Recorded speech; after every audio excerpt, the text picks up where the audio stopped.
Her alarm rang at 4:30 a.m., but she had already been awake long before the sound. Sleep never truly stayed with her. Worries chased it away every night. She opened her eyes slowly, staring at the cracked ceiling of the old one-room apartment she shared with her 8-year-old son. Rainwater had leaked through that ceiling so many times that she had learned to place a bucket beside the bed even on dry days. But today, she whispered the same prayer she whispered every morning. God, just help me make it through this one. She rose quietly so she wouldn't wake her son. Her bones felt stiff, her back felt tired, but she moved with the strength of a woman who had no other option. She boiled water on her small gas cooker, packed her son's school uniform, and then bent over him gently. He was sleeping peacefully, tiny chest rising and falling, his hand curled around his old school bag like he was afraid someone might take it away.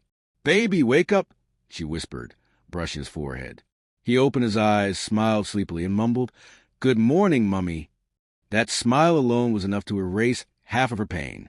She helped him dress, brushed his hair, and tied his shoelaces. He didn't complain about the bread without butter or the tea without milk. Her son never complained. He saw how she struggled.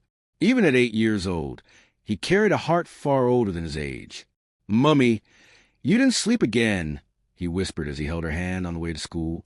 "I'm fine," she lied, "but your eyes are tired. I'll rest later." When? She couldn't answer. She walked him to school, kissed his forehead, and watched him jog into the compound. She waited until he disappeared before she let a sigh escape her chest, the kind of sigh that carried pain, fear, and silent tears. She had only 200 naira left in her purse, and she needed transport to work, and she needed to buy food for the evening, and she needed to pay rent in 3 days, and she needed to pretend everything was okay even though nothing was. She walked to the bus stop and squeezed into a crowded Danfo. As always, she sat quietly while people pushed, shouted, argued, and insulted each other. She didn't have the energy for any of that. She held her bag tightly, kept her eyes low, and prayed the conductor wouldn't cheat her today. But of course he did. "I gave you 500, she said calmly. "You gave me 200, he shouted. "No, sir, I gave—" "If you talk again, I go drop you here." People stared. Some laughed. Some shook their heads. She swallowed her pride and whispered, "It's okay." Another day. Another humiliation. Another moment where she had to choose between dignity and peace. When she got to work, a small restaurant where she washed plates for 12 hours, her boss frowned. "You're late again." "I'm sorry, sir, the bus." Excuses. "This is your last warning." She nodded, though the truth was she had received at least 12 last warnings this month. She worked quietly, hands deep in cold water, the smell of palm oil burnt jollof, and dirty dishes sticking to her clothes. Her hands were cracked. Her nails were always broken. Her back burned like fire every time she bent over the sink. But she kept working. She kept pushing. She kept surviving. During break time, she checked her phone and saw a message from the landlord. "You have 3 days left. If you cannot pay, pack out." Her heart tightened. 3 days. She hadn't even paid her son's school project fee. She was behind on half her bills. And now, pack out? Where would they go? Who would take them in? Who would help her? Her family had blocked her years ago after calling her a disgrace for leaving the man who nearly destroyed her. Her friends slowly disappeared when her life became too hard to manage. Even her church group would only send prayers, never help. She wiped her eyes and went back to washing plates. By 8 p.m., her feet were swollen, her back ached, and her fingers were numb. She walked to her son's school to pick him up from extended classes. He ran into her arms with excitement. "Mummy, today I got 9 out of 10 in my math test." Pride filled her chest. "Wow, my smart boy." But as they walked home, he noticed a sadness behind her smile. "Mummy, are we in trouble? Why would you say that? You're quiet. And when you get quiet like this, it means something is wrong." She stopped walking. Her 8-year-old child could read her heart better than any adult. She knelt and held his cheeks gently. "We are going to be fine," she whispered. "How do you know?" Because we always find a way. He hugged her tightly. I believe you, Mummy. But she didn't believe herself. They walked home slowly, but when they reached their compound, she froze. Her landlord was waiting at the gate, arms folded, face cold. Where's my money? Sir, please, I just need a few more days. I have heard this story before. You either pay in 3 days or you pack. I don't care where you go. Her son grabbed her hand tightly. Mummy, she swallowed tears and nodded. We're fine, baby. But they weren't fine, not even close. Inside their room, she sat on the bed and stared at the ceiling again. Same crack, same leak, same worries. She wanted to scream. She wanted to break. She wanted to disappear for a moment. But instead, she whispered, God, give me strength because I am tired. Her son hugged her again and lay beside her, resting his head on her shoulder. Mummy, when I grow up, I'll buy you a big house, he said softly. Her eyes flooded instantly. That little hope, that innocent promise, it was the only thing keeping her from collapsing. Yet, even in her pain, she didn't know that help was coming. She didn't know that someone had seen her today. Someone who watched how she gave up the little she had. Someone who noticed her kindness at the school gate. Someone who would soon change her story forever. But right now, she only felt the weight of the world on her shoulders. And she had no idea that her life was about to take a turn she never imagined. If this chapter touched your heart, please like this video, subscribe to the channel for more inspiring stories, and share your thoughts in the comment section. Your engagement helps us reach more people who need hope today. That night, sleep did not come. She lay awake on a thin mattress with her son curled beside her, the room lit only by a small rechargeable lamp.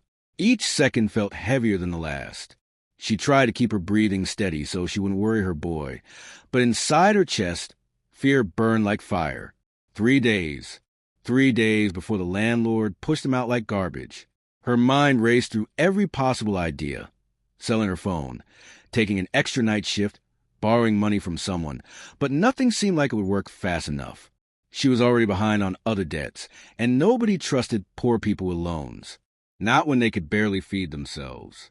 She turned to look at her son, sleeping peacefully with his little hand resting on her arm. For a moment, she just watched him breathe. He was the only reason she had not run away from everything.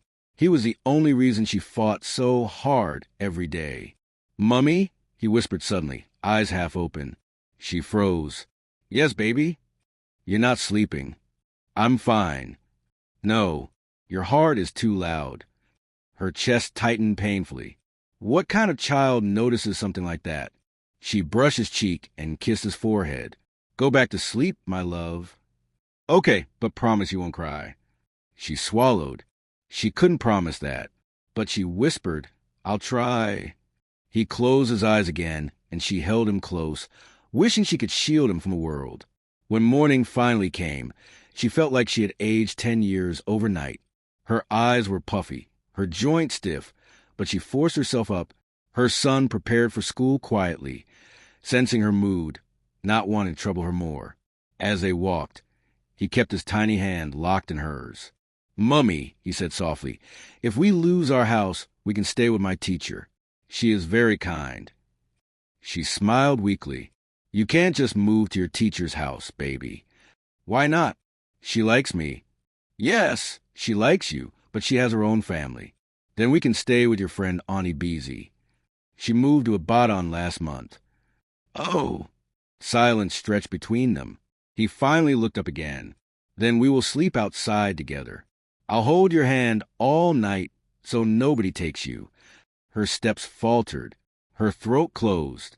She turned her face away quickly so he wouldn't see her tears. They reached the school gate, and he hugged her tighter than usual. Please don't worry too much, Mummy, he said. Good things will come. She forced a smile and nodded. Go, my angel. I'll see you later. She waited until he disappeared into the building before letting her tears fall. But she wiped them quickly and started walking to work. She didn't have transport money today, so she would have to walk the whole 1 hour. Her slippers were already thinning at the bottom, but she moved faster, determined not to be late again. By the time she reached the restaurant, sweat drenched her back, and her heart felt heavy. But she greeted her boss gently and went straight to washing plates. She didn't complain. She didn't rest. She didn't breathe. She just worked. Around noon, something strange happened. As she bent over the sink, washing plates so quickly her fingers felt numb, she felt a presence near her. She turned and saw a woman, well-dressed, confident, with curious eyes, standing close by. "Excuse me," the woman said politely. "Yes, Ma, welcome. Are you the one that helped the little girl at the school gate yesterday?" She blinked. "Helped? What help?" Then she remembered. Yesterday, on her way to the restaurant, she had stopped to tie a younger girl's shoe and give her one of her son's biscuits because the girl was crying that she was hungry. It was a small thing, a very small thing. She hadn't even thought about it again.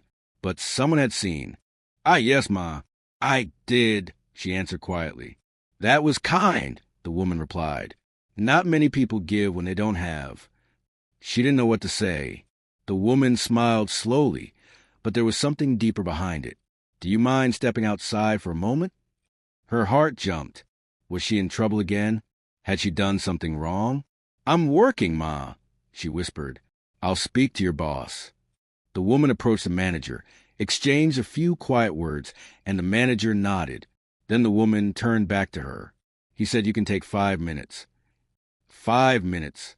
Her hands trembled slightly as she followed the woman outside.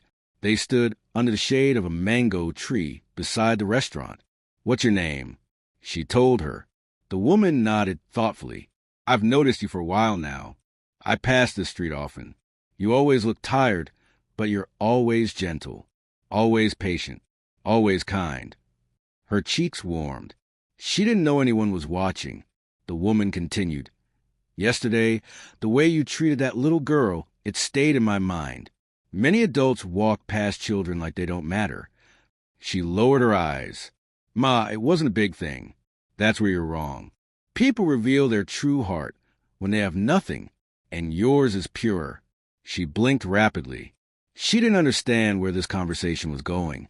The woman took a breath. "I don't want to pry into your life, but are you going through something?" Her chest tightened. She shook her head quickly. "I'm fine, Ma." But her voice betrayed her. The woman looked at her for a long moment, then said quietly, "Sometimes saying you're fine makes your burden heavier." Tears filled her eyes before she could stop them. She turned her face away, ashamed. I don't want to talk about it." "I understand," the woman said gently, "but please take this." She stretched out an envelope. Her eyes widened in shock. "No, Ma, I can't take money." "It's not money." She hesitated. "It's an address." She frowned and slowly opened the envelope. Inside was a simple card with a location written on it. "What is this?" "I run a small support center for struggling women. Job placements, training, counseling, sometimes scholarships for their children. I'd like you to come tomorrow morning." Her heart skipped. "Ma, why me?" The woman's expression softened. "Because someone like you deserves help, and because kindness should come back home." She shook her head, overwhelmed. "Ma, I don't have transport money. I'll send a driver to pick you up." "Ma, I'm not." "No arguing," the woman said with a warm smile. "Just show up. Tomorrow, 9 a.m. Before she could protest again, the woman stepped into her car and drove away. She stood frozen on the sidewalk, holding the card, feeling the weight of it. She didn't know if it was real or a scam. She didn't know if she should trust it or tear it up. But she felt something she hadn't felt in a long time. Hope. A small, fragile hope that maybe, just maybe, God had not forgotten her. She returned to work with a strange feeling in her chest. Her boss shouted again. Customers complained. Her feet hurt, but she held on to the little card like it was oxygen. At 4 p.m., she rushed her son's school. He ran to her as always, but today he stopped midway. "Mummy, you're smiling." She laughed softly. "I am. Yes." A real smile, not the tired one. She lifted him up and kissed his cheek. "Baby, something good might happen tomorrow." He gasped. "Really?" "Yes." Will we get to stay in our house? I don't know yet, but I think good things are coming. He hugged her tightly. I told you, Mummy. I told you God is listening. That night, when she lay on the mattress again, she looked at the ceiling. But for the first time, the crack didn't look like a threat. It looked like a reminder. Broken things still stand. And maybe, just maybe, tomorrow would be the start of something new, something better, something that could change their entire lives. She closed her eyes and whispered, "Please let this be real." If you believe her life is about to change, hit the like button, subscribe for more emotional stories, and share your thoughts in the comments. Your support helps this channel grow. Morning came slowly, like the sun was unsure whether to rise or not. She lay awake long before her alarm rang, staring at the card the woman gave her. It felt unreal, like a dream wrapped inside another dream. She kept picking it up, reading the address, putting it down, then picking it up again. What if it was fake? What if it was a trap? What if she embarrassed herself by going there? What if she didn't go and missed something important? Her heart pounded with so many questions that she felt dizzy. Her son sat up on the mattress, rubbing his eyes. "Mummy, you didn't sleep again?" She smiled. "I'm okay." "You're holding that paper again." "It's nothing." "Is it the good thing you talked about yesterday?" She paused. How could she explain something that she didn't even understand? She brushed his hair gently. "Baby, if someone tells you to come for help, would you go?" "Yes," he said easily, "because nobody can help you if you stay in one place." His answer hit her harder than any adult's advice. She dressed him for school carefully, like today mattered more than usual. Then she prepared herself. She wore her cleanest dress, even though it was old, and packed her hair neatly with gel. She didn't own makeup, but she washed her face with cold water until her skin felt fresh. As she walked her son to school, he kept glancing at her. "You look beautiful today, Mummy." She laughed. "So I didn't look beautiful yesterday?" "You did, but today you look like something good is waiting for you." Her heart squeezed with love. She dropped him at school, hugged him tightly, and whispered, "Pray for me." "I always do." When she stepped away from the gate, she saw a black car parked by the roadside. For a second, she froze. A tall man stepped out and approached her. "Good morning, Ma. Are you?" He said her name. Her breath caught. "Yes, I am. I'm here to take you to the center," he said respectfully. This was real. Her stomach twisted with a mixture of fear and hope.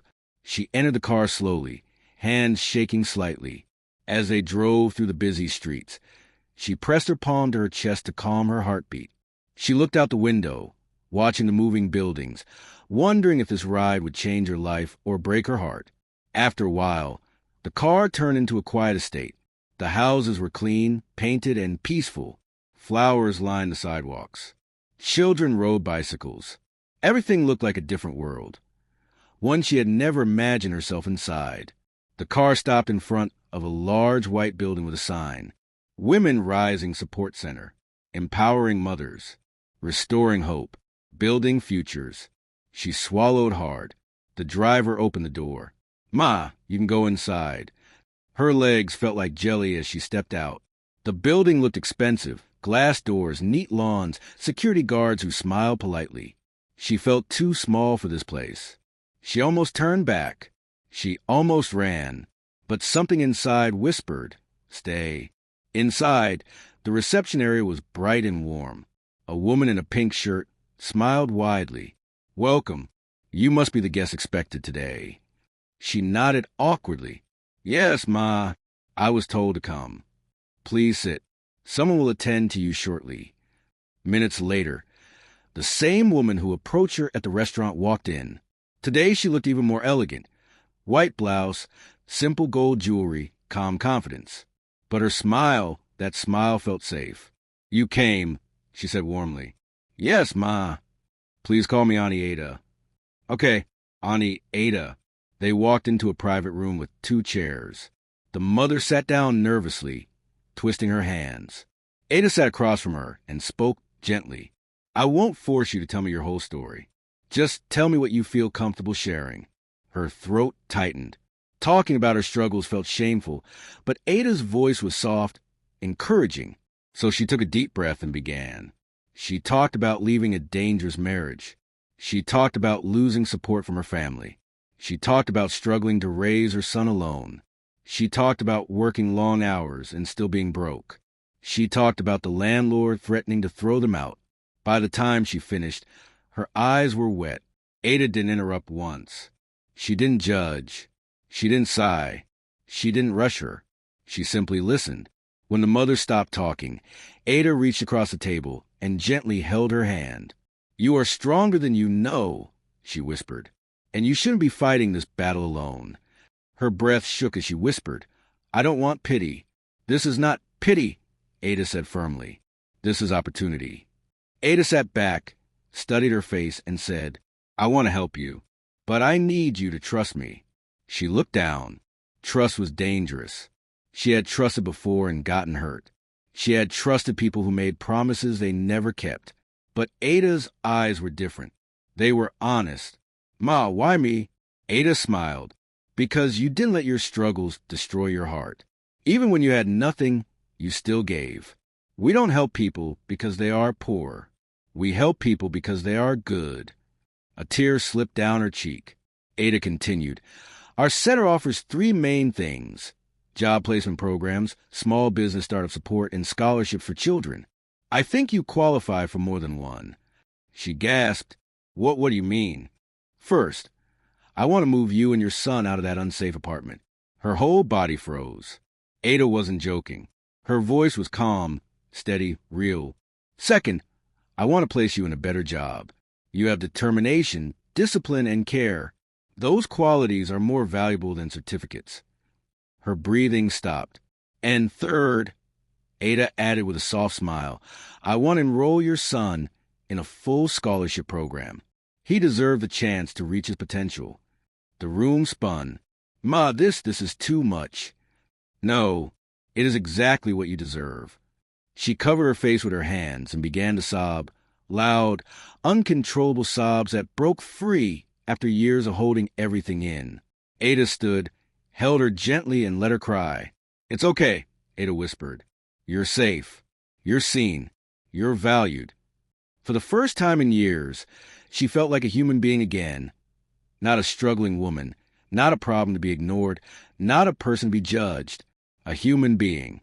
When she finally calmed down, Ada brought out a file. "Let's begin your new journey," she said. Her voice shook. "Nah, I don't know how to repay you. You will pay it forward someday. That's all I ask." They spent hours talking about her strengths, her dreams, her skills, her hopes for her son. Every minute felt like she was slowly lifting out of a deep hole she'd been buried in for too long. By evening, Ada arranged temporary accommodation for her. She would move tomorrow before the landlord could embarrass her again. A job interview was lined up for Monday, and her son's scholarship evaluation was scheduled for next week. She stepped out of the center feeling like she was floating. For the first time in a very long time, she felt free. She felt hopeful.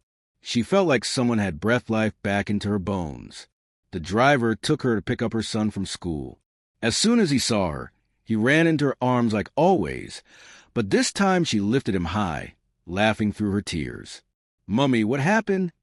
She looked into his eyes and whispered, "Baby, God remembered us today." He gasped in pure joy. "Mummy, are we going to be okay now?"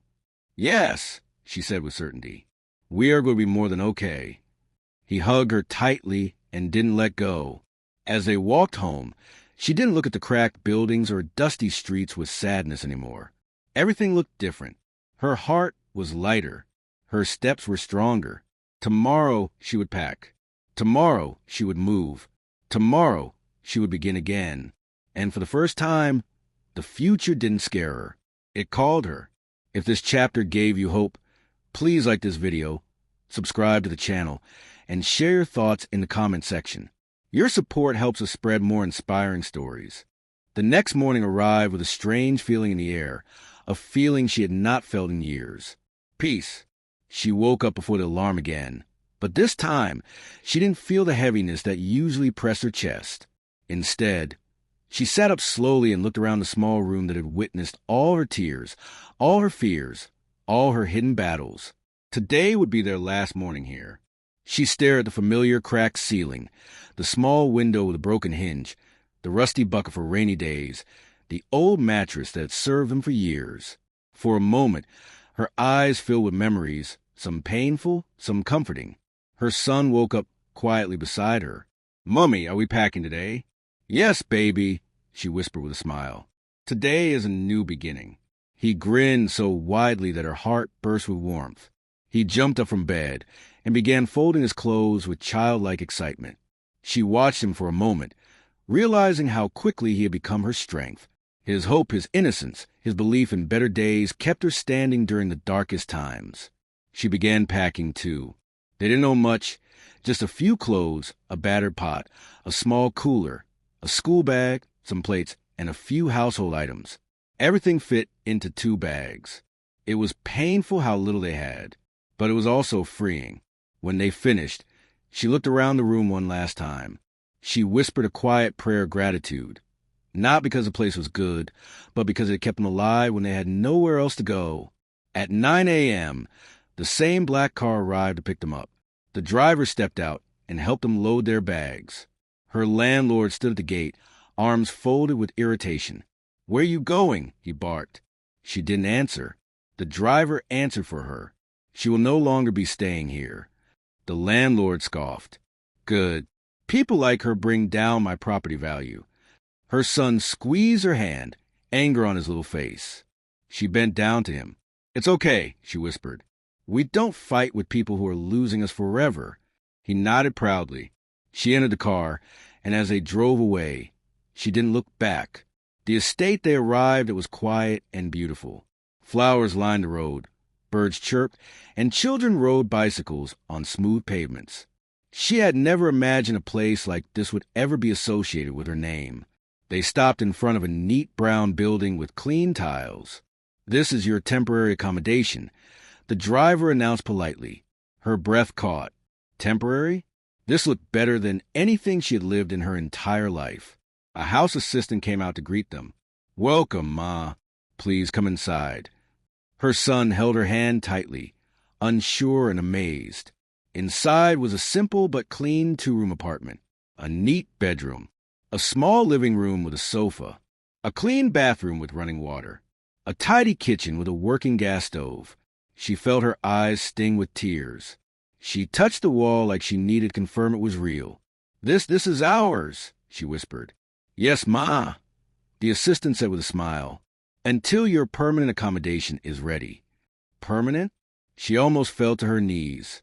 Her son ran to the bedroom and jumped on the clean mattress. "Mummy, it's so soft." She laughed, an unrestrained, pure laugh she hadn't heard from herself in years. She collapsed on the sofa, burying her face in her hands. She didn't cry because she was sad. She cried because the weight of years had suddenly lifted off her shoulders. For the first time, her body felt light. For the first time, hope didn't feel like a lie. The assistant handed her a paper. "Ma, Auntie Ada said she will meet you at the center at 12 p.m. for your job placement process." She nodded gratefully. Her son sat beside her. "Mummy, we're safe now." "Yes, baby," she whispered, hugging him tightly. "We're safe." At 11:30, the driver returned and took her to the Women Rising Center. She felt more confident today, still nervous, but not broken. She walked into the center holding her son's hand. Ada approached them with a warm smile. "How was your night?" "It was beautiful," she said, her voice trembling. "Thank you, Ma." Ada squeezed her hand. "Let's continue building your new life." They went into an office where a woman with a laptop asked questions about her skills. She didn't have certificates, but she had worked many jobs: cleaner, cook, assistant, plate washer, caregiver, anything to survive. "You have discipline," the woman said. "You wake early, you're polite, and you're organized. Those are rare qualities." She looked stunned. No one had ever told her she had qualities worth mentioning. People usually spoke to her like she was nothing. Ada stepped forward. "I have a job in mind for you." Her heart skipped. "What kind of job?" a hospitality management position. She blinked. H Hospitality? Me? Yes, Ada said. You'll start as a trainee supervisor in a mid-size hotel. The salary is good. You will learn on the job. I've already spoken to the manager. Her hands shook. Nah, I've never been a supervisor before. You've supervised life, Ada said with a soft smile. That is harder. Tears filled her eyes. She turned to her son. He looked at her like she was the strongest woman on earth. When they finished the job placement paperwork, Ada surprised her again. I have one more thing for you today. She frowned. Ma, your son's scholarship assessment starts tomorrow morning. I arranged a tutor to help him today. Her son gasped. Tutor? Like in rich people movies? They all laughed. Ada led them to a children's learning room where a young tutor smiled warmly and welcomed her son. Don't worry, Ma, the tutor said. He is very smart. I will prepare him well. She watched her son sit at the table with excitement. For once, he didn't feel like the child who had been denied opportunities. He felt chosen, special, seen. As he learned, Ada guided the mother to another office. You're doing well, Ada said gently, but you need one more thing. Ma, confidence. The mother looked confused. Ada opened a wardrobe filled with clothes, simple but neat outfits. These are for you, for your job, for your interviews, for your new life. She froze. Clothes? For her? She touched one of the blouses, and tears filled her eyes again. Nah, I don't know how to thank you. Ada placed a hand on her shoulder. You don't need to. Just rise. Those words sank deep into her chest. She changed into one of the outfits, a clean blue dress that fit her perfectly. When she stepped out of the changing room, even she couldn't believe the reflection staring back at her. She looked like a woman reborn. She looked like someone with a future. She looked like someone who deserved to be here. Ada clapped softly. Beautiful. Her throat tightened. Thank you. At the end of the day, her son finished his tutoring. He ran to her with excitement. Mummy, I answered all the questions correctly. She lifted him up and kissed his cheek. I'm proud of you, baby. They returned to their new temporary home. Her son fell asleep quickly, tired from the long day. She sat on the couch in the quiet apartment, hugging a pillow and thinking about everything that had happened. The new room, the new clothes, the new job, the scholarship, the tutoring, the promise of a new beginning. It felt like her life had been rewritten in just 2 days. She touched her chest and whispered, God, is this really for me? For the first time, she could feel the answer clearly inside her heart. Yes, everything was changing, and this was only the beginning. If you're inspired by this transformation, please like the video, subscribe, and share your thoughts in the comments. Your engagement helps us bring more life-changing stories to the world. The morning of her son's scholarship assessment arrived faster than she expected. She barely slept because she kept checking the time every hour, afraid she would oversleep. At 6 a.m., she sat up on a clean bed in their new temporary home, listening to the quiet hum of the estate. Birds chirping, distant footsteps, calm air. Nothing like the noisy compound they once lived in. For a moment, she sat still and absorbed it. Peace, quiet, safety. 3 things she had prayed for. She turned to look at her son, who was still sleeping peacefully beside her. His tiny chest rose and fell gently, his hand resting on her arm. He looked healthier already, happier, freer. It amazed her how fast a child's heart could heal when love finally had room to breathe. Mummy, he whispered suddenly, eyes still closed. Yes, baby, she answered softly.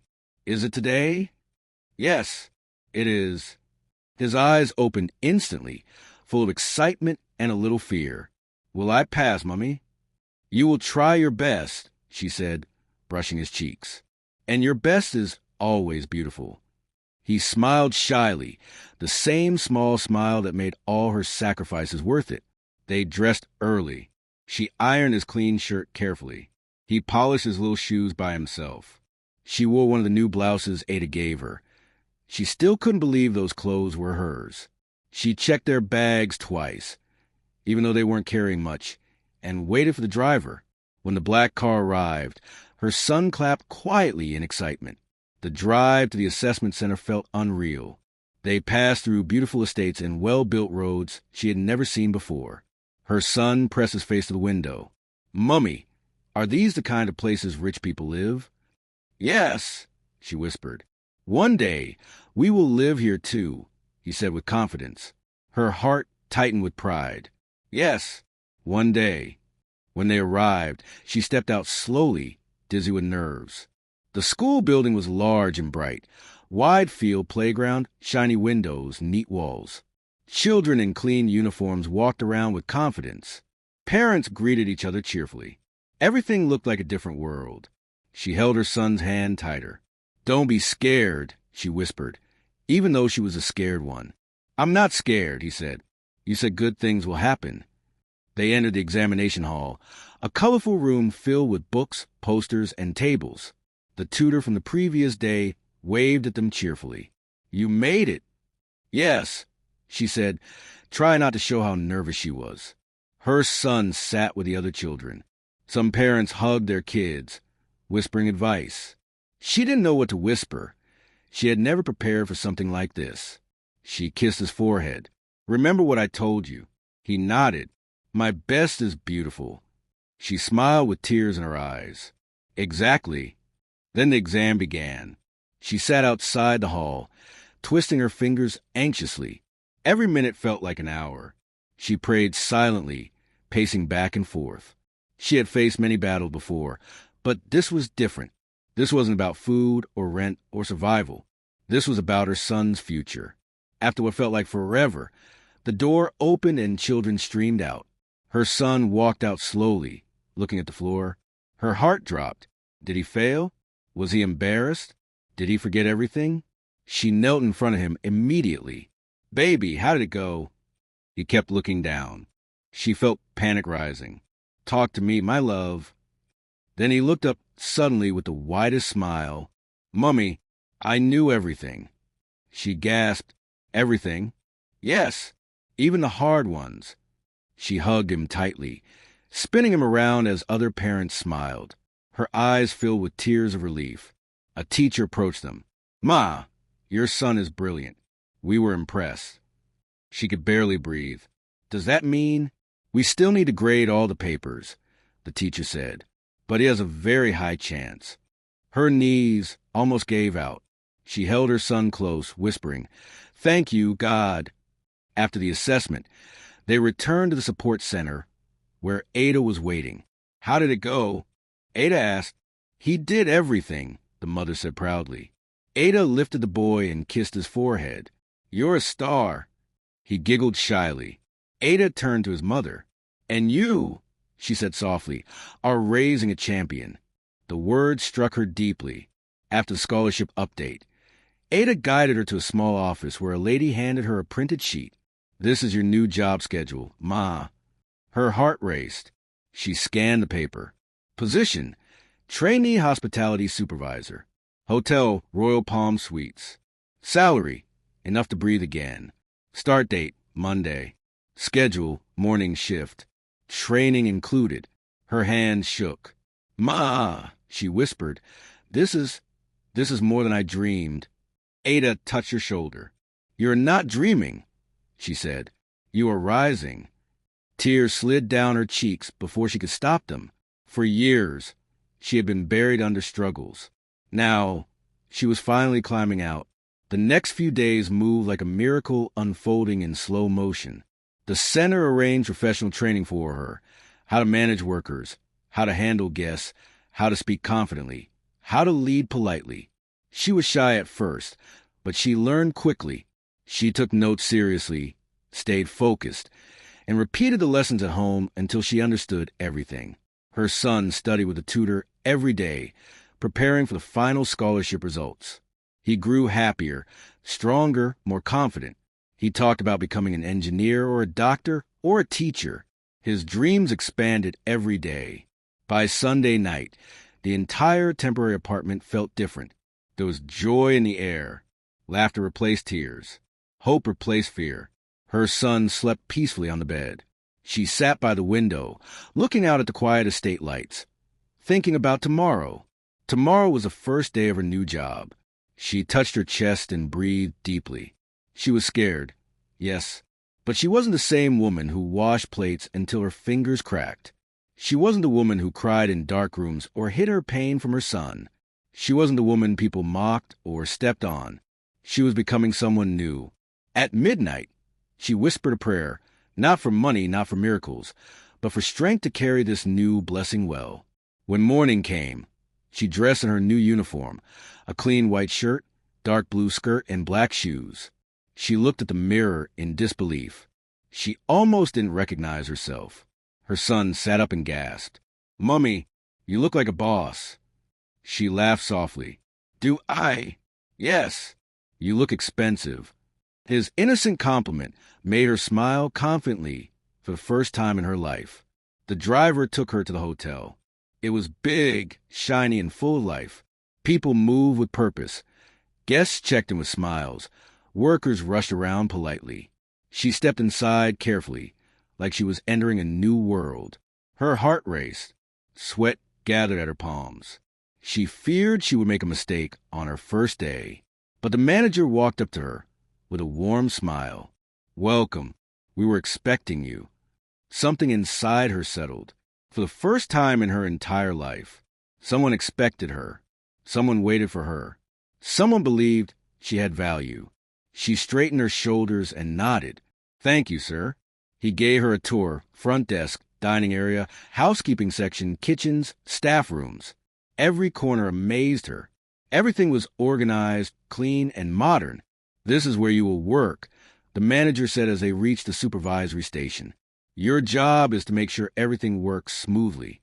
You will learn fast." She nodded bravely. "I will do my best, sir." As she began her tasks, helping guests, supervising the cleaning staff, checking rooms, learning procedures, she found something surprising. She was good at it. She was polite, careful, quick, and for the first time, people listened when she spoke. At lunch break, she sat by herself in the staff dining area, smiling quietly.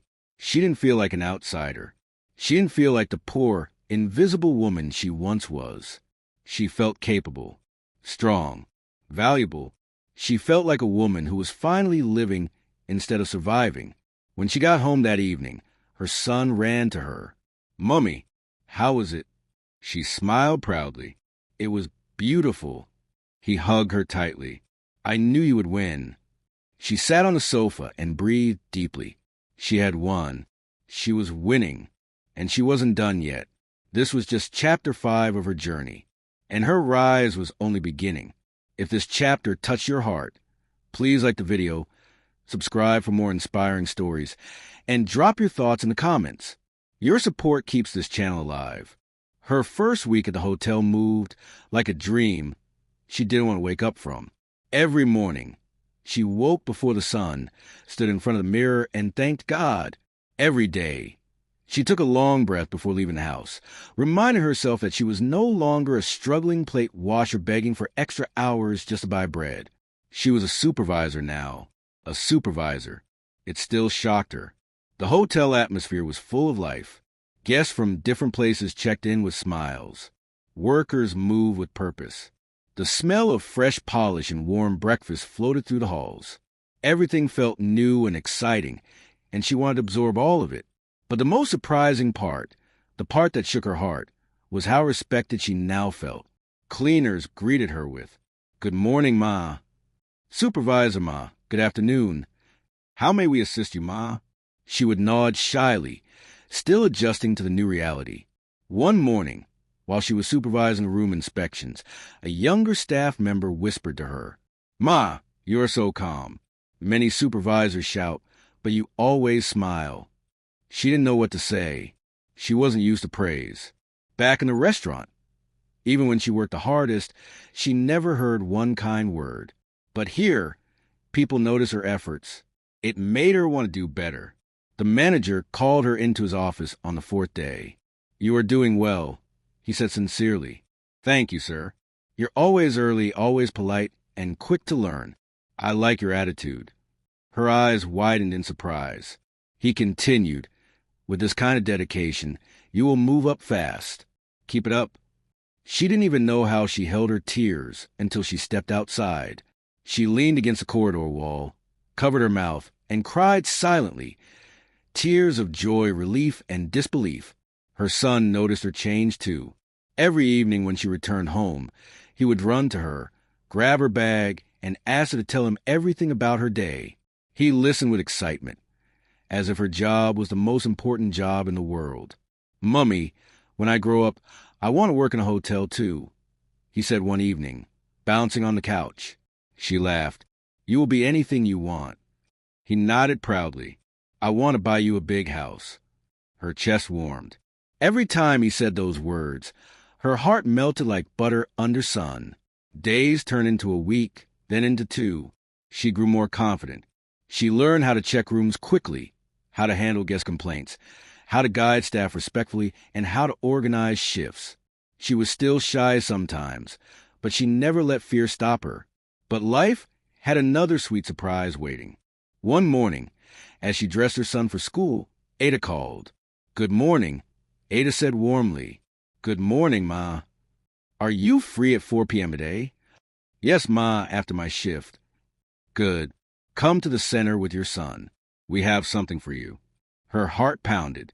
"Something? What is it?" "You will see," Ada said with a smile in her voice. The entire day, she worked with excitement burning in her stomach. She rushed home after her shift ended, picked up her son, and they went straight to the Women Rising Center. Ada was standing outside the building, smiling like she was holding a big secret. When they reached her, she crouched down and hugged the boy first. "How is my champion?" "I'm fine, Ma," he answered, grinning. Ada stood and looked at the mother. "Are you ready for some news?" Her throat tightened. "Ma!" "Please don't make my heart jump." Ada laughed gently. "Follow me." They walked to a section of the center she had never entered before. Then Ada opened a door. Inside the room were 3 women from the scholarship board, well-dressed, calm, and formal. They stood as she entered. "Good evening, Ma," they said politely. She greeted them nervously. The head of the board smiled warmly. "We have completed the assessment and review process," she said. "We are pleased to inform you that your son has been awarded a full scholarship." Her brain stopped. Her breath froze. Her knees went weak. "A scholarship," she whispered. "Yes, Ma, a full one." Her son gasped loudly, eyes huge. "Me," the woman continued. "He scored one of the highest results. We will cover his tuition, books, school supplies, uniforms, and meals." The mother pressed both hands over her mouth and burst into tears. She couldn't help it. The relief hit her so hard that she trembled. Ada gently placed a hand on her shoulder and held her steady. Her son looked worried. "Mummy, why are you crying?" She hugged him tightly, burying her face in his hair. "Because I'm proud of you," she whispered, sobbing. The scholarship board smiled. "Your son is a bright child," the head woman said. "We're happy to support him." When she finally calmed down, Ada handed her a folder. "This contains the acceptance documents. Read them tonight and bring them back tomorrow." Her hands shook as she held it. She kept whispering "thank you" until Ada laughed softly and said, "You deserve this."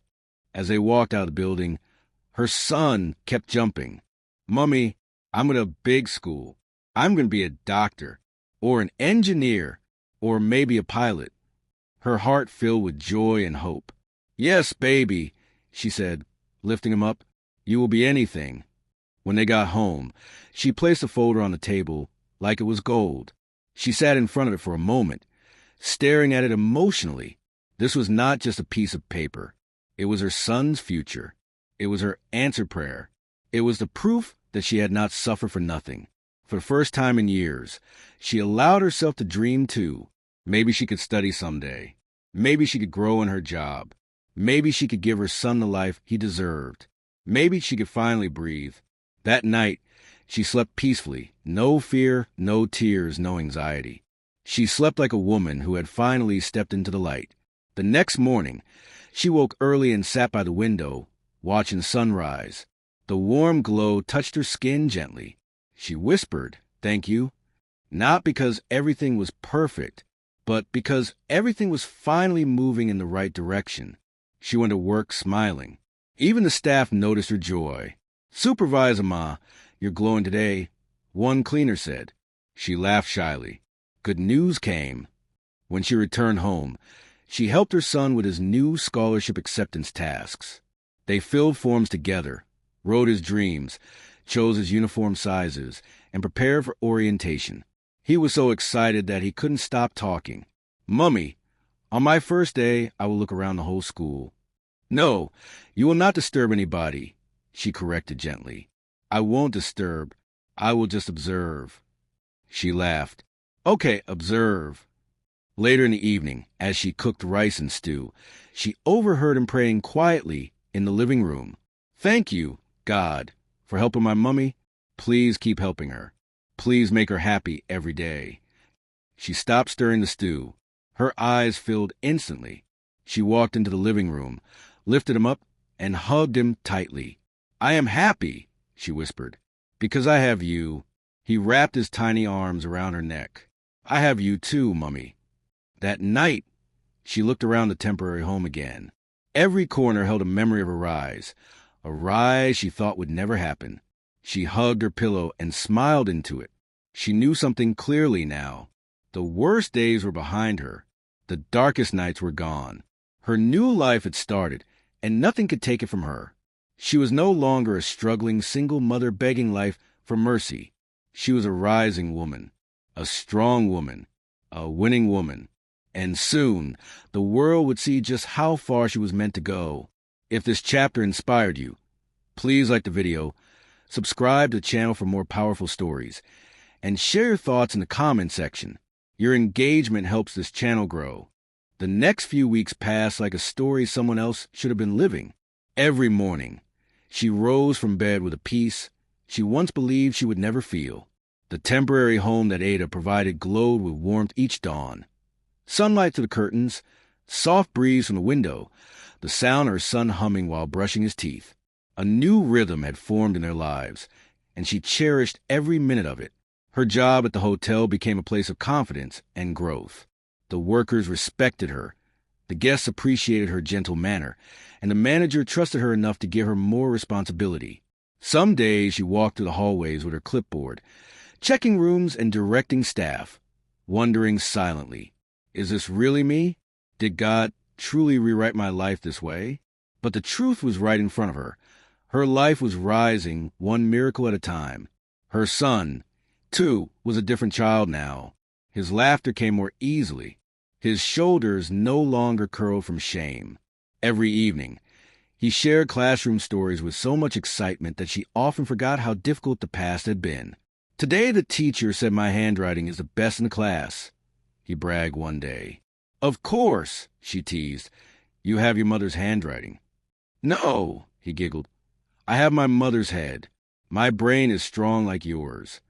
She always laughed, but inside, she wanted to cry. Tears of joy this time. After years of carrying pain silently, she could finally breathe without fear.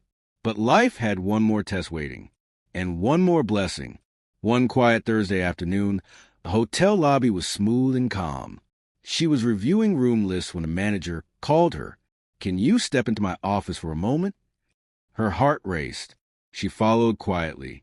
Inside, he sat behind his desk with a serious expression, not angry, not harsh, just unreadable. She stood nervously with her hands clasped together. "Is everything okay, sir?" she asked. "Sit down," he said, his voice gentle. Her palms began to sweat. She feared she had made a mistake. Maybe a guest complained. Maybe she missed a duty. "Sir, if you're not in trouble," he interrupted with a small smile. "Relax." She inhaled shakily. The manager leaned forward. "You have been here 3 weeks. In those 3 weeks, you've shown discipline, humility, intelligence, and an unbelievable work ethic. Your colleagues admire you. Our guests speak highly of you. And I have watched you closely." Her breath caught. "I want to promote you," he said simply. She froze. Her mind went blank. "Promote? Promote? Sir, promote me," she whispered. Yes, he said. Assistant guest relations coordinator. Better pay, better schedule, bigger responsibilities. You've earned it. She covered her mouth with both hands. Tears burst from her eyes instantly. Sir, me? Are you sure? You deserve it, he said confidently. You're not just doing the job, you're elevating the entire team. She trembled. She didn't know how she walked out of his office without fainting. Her heart was pounding so hard it felt like a drum. She entered the restroom, locked the door, and cried, soft, shaking tears of gratitude. From a plate washer, from a woman mocked and insulted, from someone who was told she would never amount to anything. She was now an assistant coordinator, and she wasn't dreaming. When she got home that evening, her son ran to her as always. Mummy, guess what I learned today? She knelt down and hugged him tightly before he could finish his sentence. Mummy, what happened? He asked softly. She wiped her eyes and smiled. Baby, your mummy got promoted today. He gasped loudly and jumped. Really? You are a boss now. She laughed. I'm growing. He hugged her neck. I told you good things were coming. Later that night, she called Ada in tears of joy. Ada laughed softly on the line. I'm not surprised, Ada said. You're a light. Anywhere you stand, you shine. She covered her heart. Ma, thank you for believing in me. No, Ada said. Thank yourself for not giving up. The next morning, she wore her uniform with extra care. She tied her scarf properly, polished her shoes, and stood a little taller. The other staff noticed immediately. Supervisor Ma, what happened? You're glowing again. She smiled shyly. I was promoted. Everyone celebrated her. They clapped, hugged her, congratulated her. It felt unreal. For the first time in her life, people were happy for her. Days began to move in a beautiful pattern. Her job improving, her son excelling, her heart healing. But the biggest change came a week later. Ada called her again. Are you free on Saturday morning? Yes, Ma. Good. Meet me at the center. Bring your son. She sensed something important was coming. That Saturday, she arrived early. Ada greeted them warmly and led them to a small hall. Inside the hall was a projector screen, a long table, and several binders. Then Ada handed her a brown envelope. What is this? She asked softly. Your future, Ada said with a smile. Her hands shook as she opened it. She pulled out a document. She blinked, then blinked again. She read the words slowly. Permanent accommodation approval. Beneficiary. Her name and son. Duration. Long-term housing support under the Women Rising Foundation. Location. Westwood Residences, apartment 14A. Her vision blurred. What does this mean? She whispered. Ada rested a gentle hand on her shoulder. It means you're no longer homeless. It means you will never be thrown out again. It means you and your son have a stable home now. She burst into tears instantly. Her son hugged her tightly. Mummy, we have a house. She nodded, sobbing. Yes, baby, we have a house.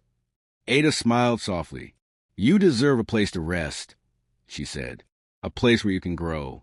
A place where your son can thrive. The mother dropped to her knees and cried harder. She had prayed for a room, a tiny space to shelter. But God gave her a home. A real home. That evening, she and her son stood in front of the new apartment building. White walls, clean windows, a small balcony. She placed her hand on the door, whispered a prayer, and turned the handle. Inside was everything she never imagined.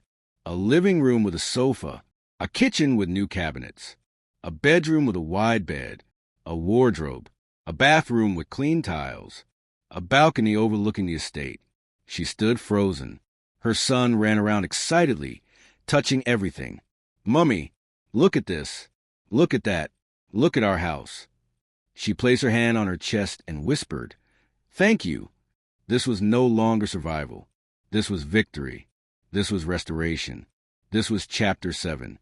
And tomorrow, in Chapter 8, her story would reach the ending that would inspire every heart that heard it. If you believe her journey is almost at its brightest point, please like this video, subscribe to the channel, and tell us how this chapter touched your heart. Your support helps us inspire more people. Her first morning in the new apartment felt unreal. She woke up before dawn, not because of fear, not because of stress, and not because of the weight of the world pressing her chest, but because her heart was strangely peaceful. She lay still for a few seconds, listening to the silence around her. No leaking roof, no arguing neighbors, no rats running across the ceiling, no landlord banging on the door, no fear humming in the air, just peace, pure peace. She sat up slowly and looked around the bedroom. The new bed felt too soft, like she was floating. The walls were clean. The curtains were neat. The air smelled of fresh paint and lavender. Her eyes drifted to her son sleeping beside her, wrapped comfortably in his blanket, his face relaxed and glowing. He looked like a child who finally had space to breathe. She touched his hair gently. For years, she had prayed for a simple room, maybe a small space to hide from trouble. She never imagined something this beautiful. Her son opened his eyes slowly. "Mummy, where are we?" She smiled. "In our home." He sat up, rubbing his eyes. "Is it still real?" "Yes, baby," she whispered, pulling him into a hug. "It's real, and it's ours." He hugged her back tightly. "I love this house." She laughed softly, feeling her heart overflow. They spent that morning exploring their new space like tourists discovering another world. Her son opened every cupboard, touched every light switch, ran on the polished tiles, jumped on the sofa, and stood on the balcony as if he owned the sky. "Mummy, look, birds." "Yes, baby." "Look, trees." "Yes." "Look, we have clean water." She burst into laughter. "We always had water." "But this one is shiny," he insisted. His excitement made her emotional. Children deserve joy. Children deserve comfort. Children deserve childhood. But life had forced him to grow too fast. Now, he finally had the chance to breathe, dream, and be a child. When it was time for school, he dressed with extra pride. "Mummy, do you think my new classmates will like me?" "Why not?" she asked. He shrugged shyly. "Because I'm new, and I'm not rich." She held his face gently. "You are rich," she whispered. "How?" "You have love. You have kindness. You have a sharp mind. And you have a mother who would fight the whole world for you." He smiled shyly and squeezed her hand. At the school gate, the principal greeted them warmly. "Welcome, my brilliant boy," she said. "We're happy to have you." Her son beamed, and the mother's chest filled with warmth. Watching him walk confidently into the beautiful school made her eyes water again. He didn't look like a boy who had once cried because he had no food. He didn't look like a child who almost lost his future. He looked like a rising star. She turned away slowly, wiped her eyes, and prepared for her own day. At work, everything felt new. Her co-workers congratulated her again for her promotion. The manager smiled at her with pride. Guests thanked her. Staff followed her instructions with respect. And she worked with joy, smooth, calm, confident. During lunch break, she stood alone by the window, looking at the hotel garden. She thought about how far she had come. There were days she could not afford transport. Days she had slept hungry. Days she cried quietly so her son wouldn't hear. Days she thought life was punishing her. Days she felt invisible.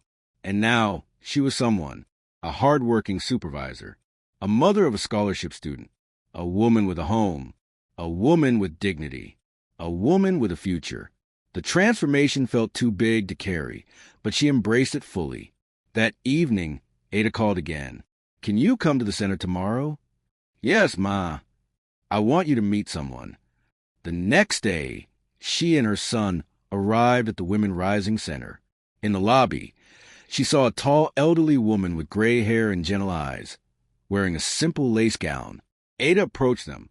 "This," Ada said softly, "is Mrs. Okafor, the founder of our foundation." Her eyes widened. This was the person behind the program. The help, the scholarships, the housing, the job placement. The entire lifeline that saved her. The elderly woman smiled warmly. "So, you are the mother I've been hearing so much about," she said. "Yes, Ma," she whispered shyly. Good morning, Ma. Come, sit. They sat down together. I have been reading your progress reports, the elderly woman said. Your journey moved me deeply. Not many people survive what you have survived with their hearts still clean. She lowered her eyes humbly. The elderly woman continued, I grew up with a single mother who struggled like you. I made a promise to myself. When I found success, I would help women like her. Her voice softened. And you remind me of her. A tear slipped down the mother's cheek. You are strong, Mrs. Okafor said. And strong women deserve someone to hold their hand, too. She nodded slowly, overwhelmed. Then the elderly woman added something unexpected. Ada told me about your performance at the hotel. I believe you have leadership potential. The mother frowned. Mommy? Leader? Yes, she said firmly. You speak gently but with authority. You have compassion. You think ahead. You understand pain. Leaders like you are rare. The mother blinked back tears. Mrs. Okafor smiled warmly. One day, she said, you will help other women too. Not because you owe anyone, but because you understand how deep the struggle can be. The mother nodded slowly, feeling something bloom inside her. A new purpose, a new calling, a new identity. Not just a survivor, not just a mother, not just an employee. A giver, a guide, a warrior with a soft heart. After the meeting, Ada walked her outside. I am proud of you, Ada said. Thank you, Ma. No, Ada corrected. Thank yourself. Her son tugged at her hand. Mummy, when I get older, I will help people too. She kissed his forehead. I know. Their new home became a place of joy and growth. She cooked with peace. She slept without fear. Her son came home every day with stories about new friends, about lessons, about dreams. Mummy, my teacher says I'm very smart. I told you, she smiled. And I think I want to be an engineer. That's beautiful. No, wait, maybe a doctor. That's beautiful too. Wait, maybe a teacher. She laughed. Anything you choose, I will stand beside you. Weeks passed, and things kept getting better. She saved money. She planned for the future. She volunteered at the center on weekends, helping other struggling mothers fill out forms. She smiled more. She walked taller. She breathed easier. One morning, as she walked her son to school, he suddenly stopped, took her hand, and said, Mummy, are you happy? She knelt and looked into his bright eyes. Yes, she said softly. I'm very happy. Like really, really happy? Yes, she nodded. Like really, really. He hugged her tightly. Good, because you deserve to be. Her chest tightened. For years she felt unworthy of joy, of blessings, of love, of a good life. But standing there with her son, on a quiet, beautiful street, everything became clear. She did deserve happiness. She did deserve peace. She did deserve love. She did deserve a future. Not because she was perfect, not because life was fair, but because she fought, because she endured, because she rose. The story of the single mother who once lost everything had transformed into the story of a woman who gained more than she dreamed. She had a job. She had a home. She had a scholarship for her son. She had community. She had hope. She had victory. And she had a life she could finally call her own. Her journey was proof that broken people rise. That pain can produce purpose. That darkness ends. That God remembers those who hold on. That a single mother's bravery can rewrite generations. She looked at her son, smiled, and whispered, "We made it." And for the first time, she truly believed it.